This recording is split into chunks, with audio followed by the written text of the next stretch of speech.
नमस्कार, स्वागत है आपका वी टाइम न्यूज पर और आपके साथ मैं हूं पहली चौहान। बढ़ते हैं खबरों की ओर। जंगीपुर पुलिस जिला अंतर्गत रघुनाथगंज थाने की पुलिस की पहल पर रघुनाथगंज राष्ट्रीय राजमार्ग संख्या 34 से एक 14 पहिया वाहन को जब्त किया गया और वहां से भारी मात्रा में गांजा भी बरामद किया गया। इस घटना में पुलिस ने 2 लोगों को गिरफ्तार किया है। पुलिस प्रशासन ने पूरी घटना की जांच शुरू कर दी है। খবরই হলো বলতে এখানে রঘুনাথগঞ্জ থানা এবং স্পেশাল এসওজি যে আপনার অফিসার ইনচার্জ এসওজি ওনারা একটা জয়েন্ট অপারেশন করেন। তো ওনাদের কাছে প্রিভিয়াসলি হয়তো ইনফরমেশন ছিল একটা ট্রাক মানে এখানটাই ভরা হয়।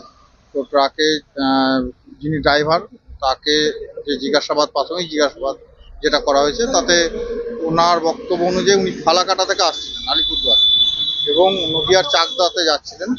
তো সেখানে তল্লাশি চালিয়ে গাঁজা উদ্ধার হয়েছে। হ্যাঁ, সেটাই পাওয়া গেছে। আমরা প্রায় 1 কুইন্টাল 40 কেজির মতো গাঁজা কদিনকে অ্যারেস্ট করা হয়েছে বলতে ট্রাকে 2 জন ছিলেন, ড্রাইভার এবং খালাসি 2 জনকে অ্যারেস্ট করা হয়েছে। আর আনুমানিক মূল্য কত হবে? এটা তো হিসাব করতে হবে। वी टाइम न्यूज के लिए मुर्शिदाबाद से मिलन सरकार की रिपोर्ट।